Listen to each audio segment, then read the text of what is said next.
Hi, welcome to Silent Generation. I'm Joseph, I'm Nathan. and this week's topic is historical dressing and reenactment. This kind of came out of nowhere for us. We basically just saw someone in historic dress walking down the street.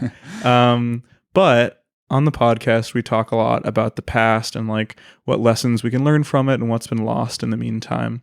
And when we do fashion episodes, we often talk about the kind of care and effort and appreciation for beauty that goes into kind of older, more classic ways of dressing. But there's people out there who are actually doing this to a crazy degree, and they have their own like healthy little community, but there's some strange corners to it.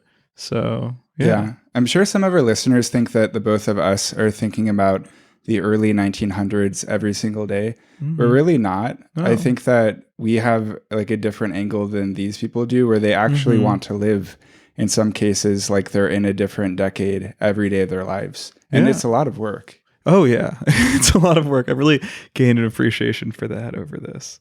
Yeah. And for me, I'm going to get to this later, but I matched with this guy who's into historical reenactment on Tinder.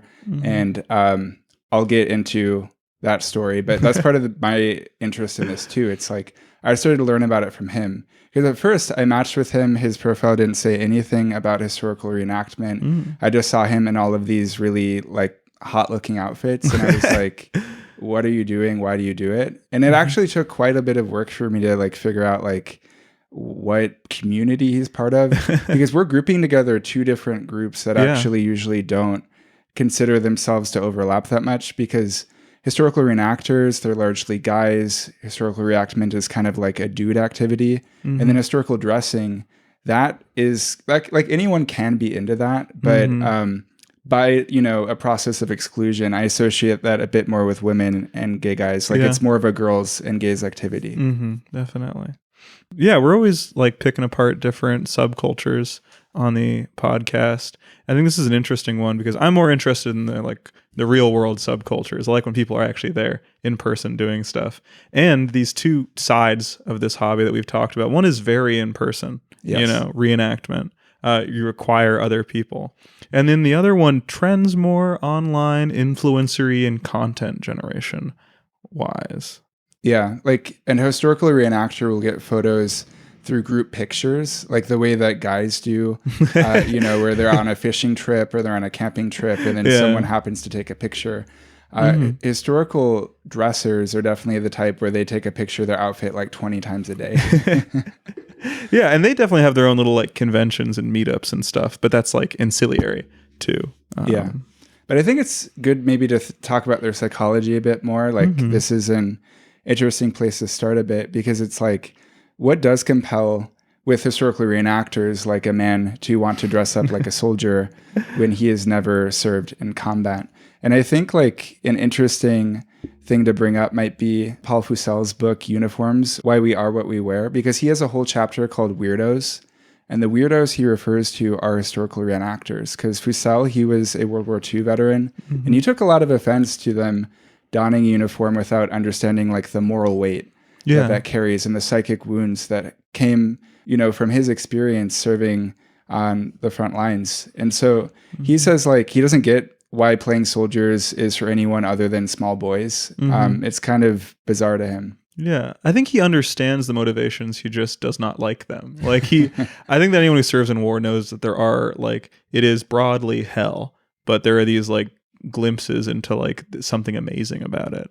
And these are the people who only want the good bits and none of the bad parts. They want to then just like return to civilian life, not after the war, but literally like once the sun goes down, they get to go back into modern life or easy civilian life. Yeah, he talks about how there's a bit of cognitive dissonance where, for example, like reenactors before or after their reenactment events, they'll just like be in public with guns, and it doesn't click for them that this is like a symbol of violence, and they'll get in trouble sometimes with like law enforcement. And he's like, okay, on top of them being weirdos, they're also stupid. No, it's like, they've just deemed that they can step onto a battlefield. And like in any other military environment, you've gone through so much training just to get to the point where you can wear the uniform, like it's just, they want all the glory, none of the guts. Yeah. I even found like a picture on the reenactors subreddit of someone in their reenactment uniform going to meet veterans and being like, look, I am wearing what you wore. And it's like, ooh, I hope they were very good natured. That's what I'm hoping for.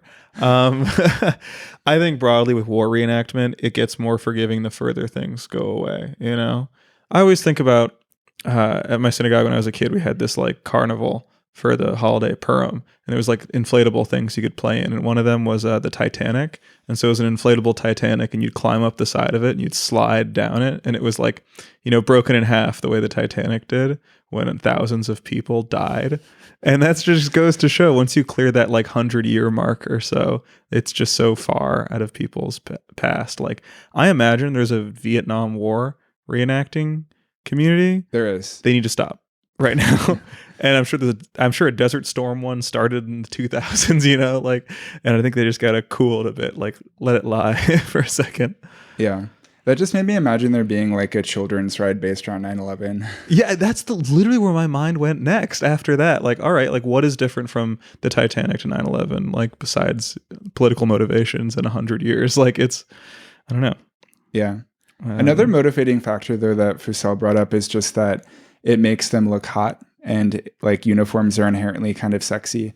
Yeah. And I think that is like definitely part of the reason why some war reenactors are into it. But another thing is it's just like kind of a default male interest war. And this is one of the only ways it can be expressed in like a hobby way. Yeah.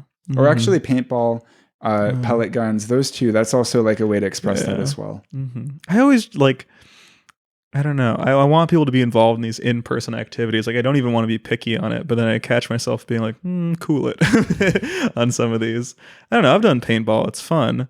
But I think it should be done like as a corporate outing thing, like not deeply as a hobby. I don't know. Airsoft is worse because the guns look like real guns. I don't know. I think another motivation, I mean, you could apply this to either historic dressing or to reenactment. I guess Paul Fussell touches on it when he says that boys enjoy doing this. There is something a little bit juvenile about it. Yeah. Like in a good and a bad way. Like, I don't know, you shouldn't totally lose touch with your like childlike wonder, but yeah, it's such an extreme transition. It makes me think about someone showing up, you know, one day to school dressed as a goth, where there's going to be at least one instance where it suddenly clicks for everyone and they all turn their heads, where they're like, wow, you're about to meet this extreme aesthetic standard for like the rest of the year or the rest of your life. Yeah, they're getting into that. I think the onset age is interesting for this. We've read about a lot of different people on, you know, both sides of this hobby. And it seems like it more often than not starts in childhood, at least with a childlike fascination. And then you don't really get the like, I think you first have to stop growing is one thing in order to like really start to lock down your wardrobe and express any kind of fashion. So it seems to be a kind of like high school thing for a lot of kids. They probably read and were fascinated about a period as early as elementary school. But then they're not really able to act on it until high school. Yeah, a lot of them, it comes from their parents' interests in, say, the 50s or the 60s. Yeah. But I did find a Blender Years post many years back. This is on the subreddit? Yeah, the subreddit's Blender Years, basically, as people post their pictures of their most, like, cringe, you know, coming-of-age period, usually when they're 11 or 12. But there's a post by this girl where she said, I was obsessed with the mid-19th century as a kid. And she's like wearing shawls and like Little House on the Prairie stuff. It's so, I don't know. As a parent, you got to be like, I guess, well, she's easy to shop for. Like, I know what she likes. Yeah. Could be worse. She could be doing drugs. Like, I want to imagine that she like, you know, was into American Girl doll a little bit too long. And then she like took it a little bit further than her friends. Yeah. No, I've talked about how like I really liked the American Girl doll books as a kid. I mentioned that on the Hobos episode. But yeah, they're too good. They wrote the books too well. So what are you going to expect? Like some kids are going to like dawdle a little bit in that phase of development. Yeah, I think that for the parents and grandparents thing, for recent historic dressing, I think that people like, yeah, if it's your parents or grandparents, like then you can actually draw from that period. There's that human connection. I think that that's more likely. Basically, there's a human connection for people who are into recent history. And then for the further history, I think it's a little more academically minded, or it's them reaching for values or characteristics about a society that we don't have anymore. I think some people who are into like Regency dress are missing the kind of firm codified rules of conduct. That's my off the cuff armchair psychologist analysis. Is that like today there's so many wishy-washy rules of like, oh my God, do we shake hands? Do we hug? Do we fist bump? And then in Regency, you knew exactly if it was this time of day and this person was this class and you were this class and you're going to do something and you're both wearing gloves. And yeah. I mean, you know what that kind of sounds like to me a little bit. Mm-hmm. This is not, I think too controversial to say, but for some people, there definitely is an autism element. I think that the level of strictness you can have of like, no, you're supposed to dress like this. And if it's not, pinned in this certain way, or if it's not hand stitched, then it's not authentic. The ability to obsess over small details is like a special interest. You know, that's how special interests for autistic people materialize. And that's definitely the case for at least some people in this community. Yeah, I mean, it's definitely like a creative and generative hobby, like you have to make these outfits. But also, if you're really concerned with accuracy, it's more about not getting things wrong than it is about getting things right. It seems like it's really like you can get almost like a rubric about it of like, oh my God, that cuff would not have been worn in that year or by a woman of this age or something. Because what might actually look the best would be something like an outfit that samples from multiple historical dress periods. Like there are a couple of women in this video that we watched where like they were saying like, oh yes, I'm not super strict with this. Like this is actually mixing styles from different centuries, but they're all from before the 1900s. So to us, they just look historical. We don't have that eye. Yeah, no, I don't know. I think that is nice for them. I imagine they probably have like one outfit for their community that they really want to show. Like, hey, fellow 1890s dressers, look at how correct I did. And then when they're going out, then they can be like, I'm going to mix and match. And no one in the grocery store is going to be like, that's from the 1870s. You're wrong. like, yeah. And actually this weekend was one of their big opportunities like for that, as you said, because it was Easter.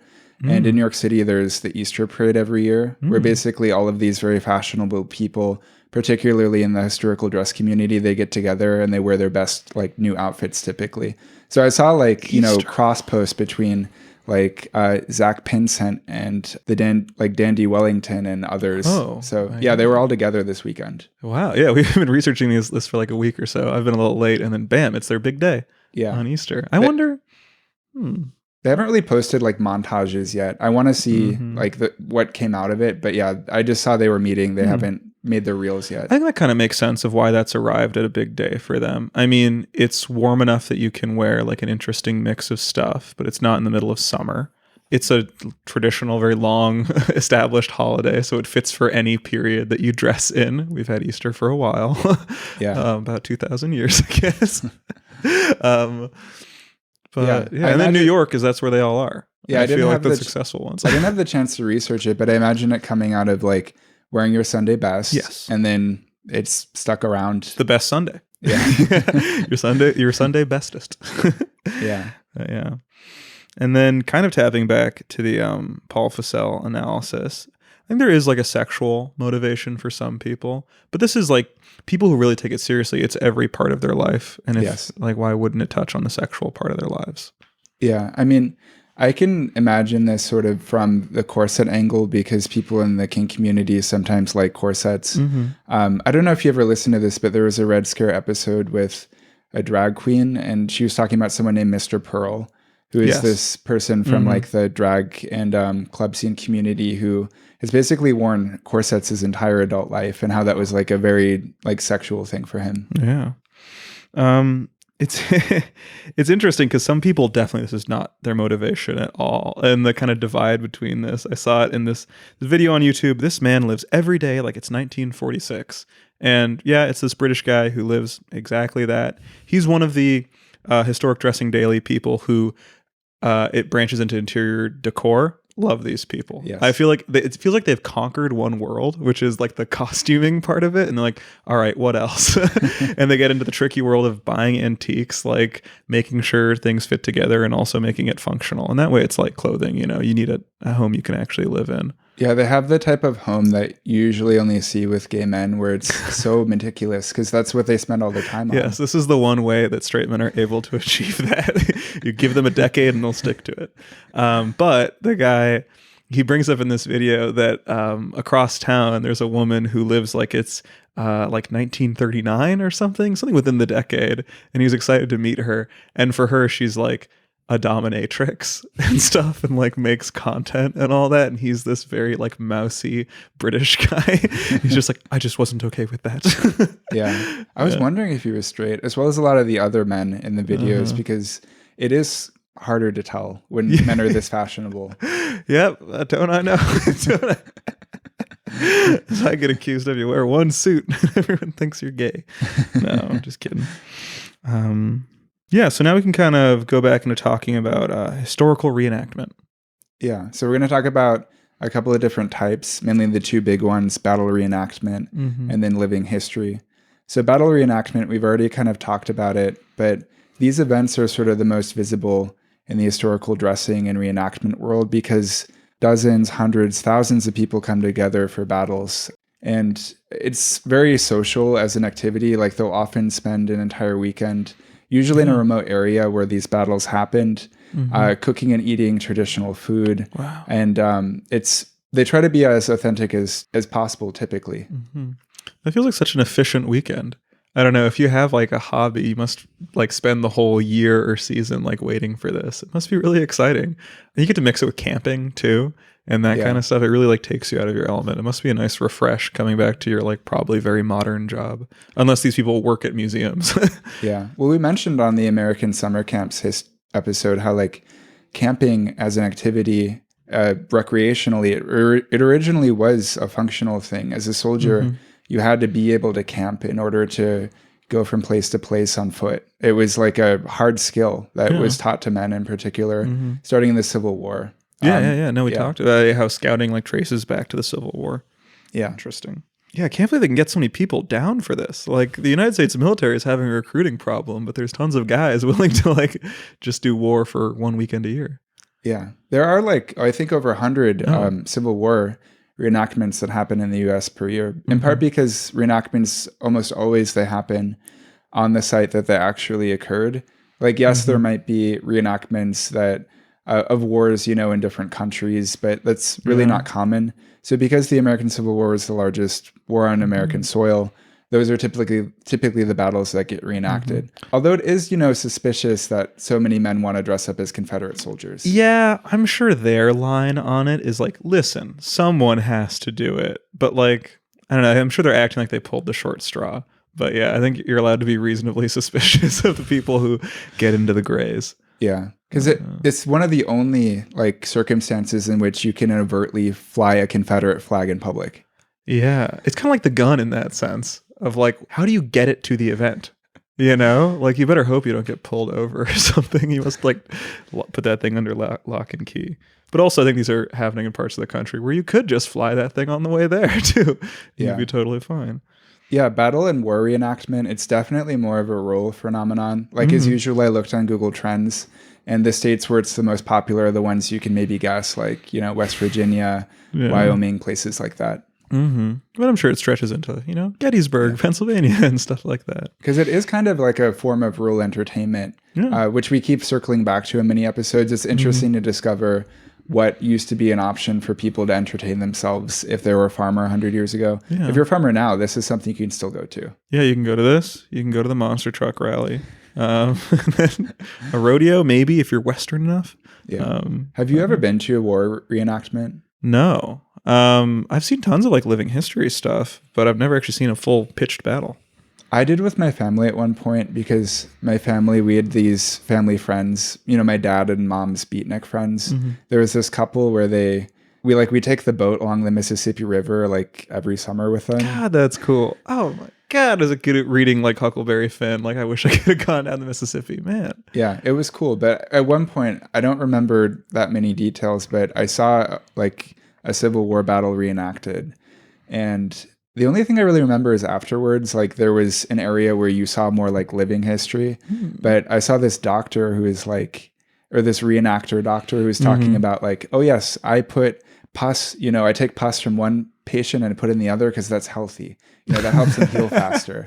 And that sticks out of my mind because it was just so gross. Yeah. In terms of historic things sticking out in your mind, I have a memory of going to this was somewhere in upstate New York with my grandparents, and it was this like Revolutionary War site. And there was a guy dressed up like Benjamin Franklin style, like he had the little tiny glasses and like the gray ponytail.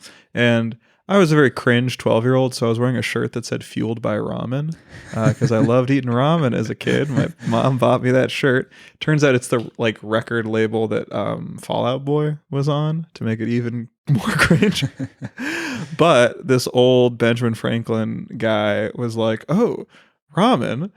Do you like Naruto?" And I was like, I want out of this. Like, you called my bluff on how cringe I am right now. Yeah, that's my traumatic core memory.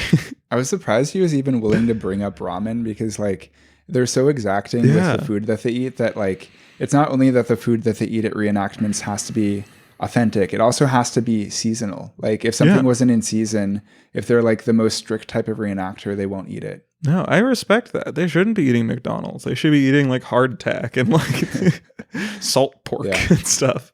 Like they should get scurvy. There's a word in the community, farb. It's a pejorative term. It's for the like most low effort, least authentic type of reenactor. When I Googled like farbs on Google, the first picture that comes up is of a like Civil War reenactor eating McDonald's. Oh my God. Wow. I just independently arrived at that. Exactly. Yeah. The etymology of farb is either far be it from authentic, which seems like a stretch, or some kind of German loanword thing, which I guess is possible. But yeah, I don't know. Every subculture that takes itself even a little bit seriously will generate a term for, you know, a newbie, a noob or something. I forget the term in skiing for that, but I've always been afraid of being Jerry. You don't want to be a Jerry on the slopes. That's a bad thing. Yeah. One other thing I want to note about war reenactment is these reenactors, they're not soldiers. They typically aren't super physically fit, but it is exercise. Like they'll walk 10 or more miles a day. My friend Brent, who I'll talk about again later, he did a reenactment this weekend with the Grenadier Company. They reenacted the Battle of Lexington. And there's a picture that they put up on the Grenadier Company Instagram page where it says like they all crashed out after the event. And they look really tired. Like it is a lot of work. Yeah, no, 100%. That's a lot of marching, like carrying all that gear and then, very like sweaty, constricting garments. Yeah.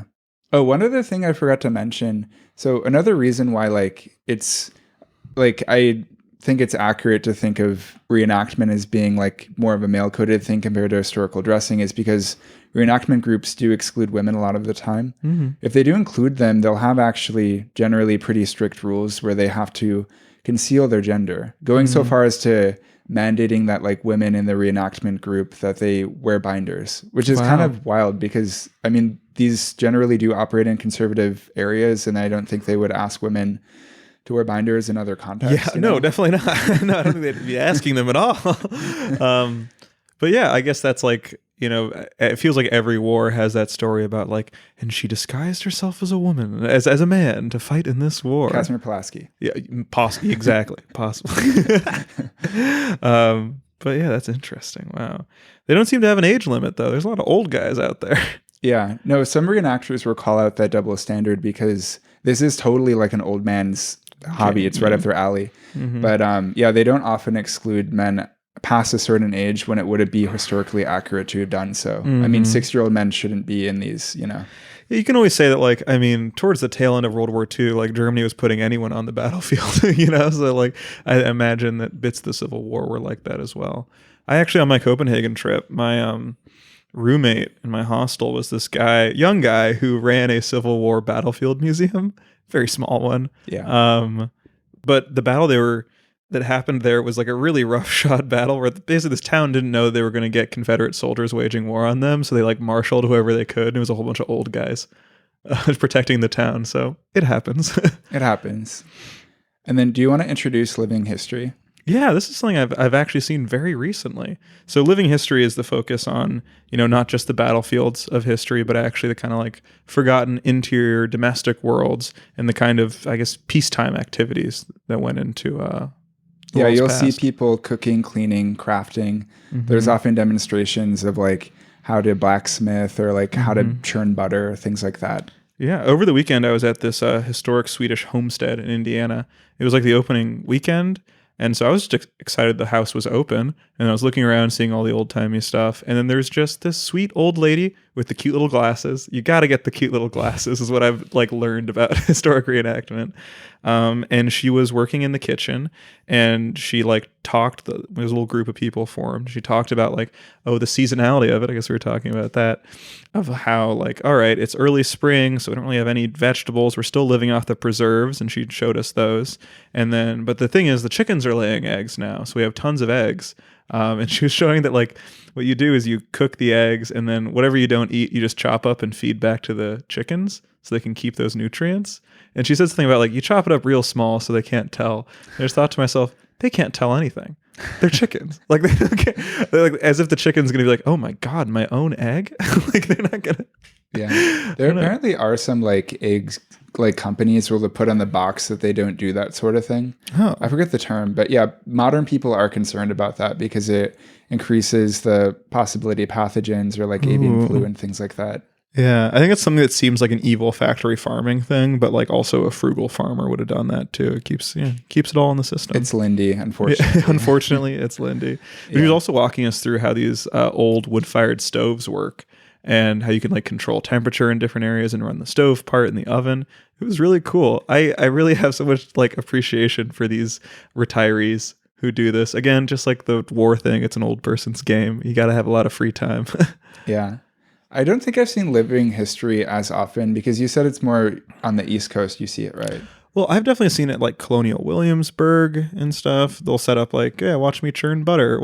I remember making candles at one of these actually.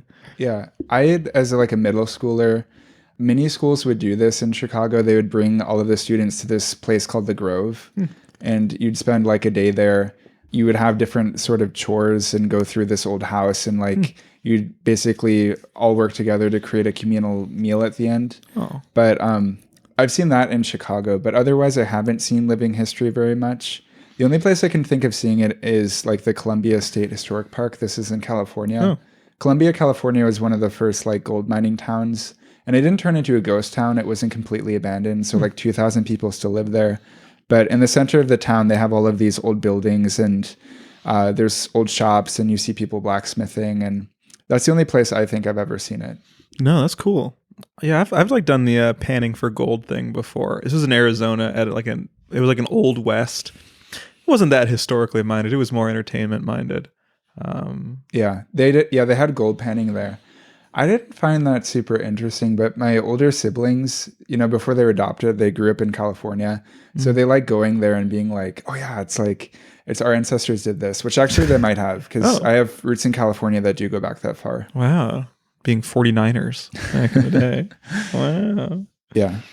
And then I think that on average, living history is a little bit more respectful. Yes. It's oftentimes like more educational than what happens with war reenactment. But I did find an example of a living history reenactment troupe that is like pretty cringe and like does like step over a line they shouldn't. They're the Ragged Victorians, the Great Unwashed.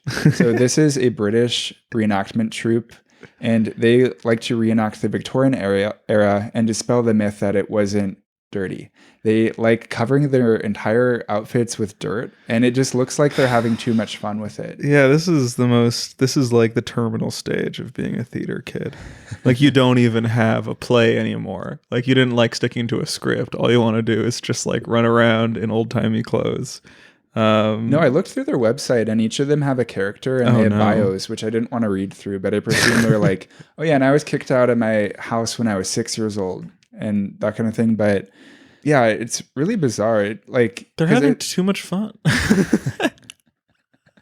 Because I think on average, like people know not to impersonate or dress up as people in poverty. It doesn't feel right. The only way you can kind of get away with this is if you're doing it in a Oliver Twist way. That's something they once brought up on Nymphet Alumni. But actually, maybe not. Yeah, you can also push it too far in this way. Yeah, I mean, it'd be worse if they were dressed up as like homeless people in the 90s, if that was a defined type of homeless person. It's not. But yeah, this is rough. We need to channel that energy into something more productive. I'm not quite sure what. Maybe this is the least destructive thing they can do. Yeah. Mm-hmm.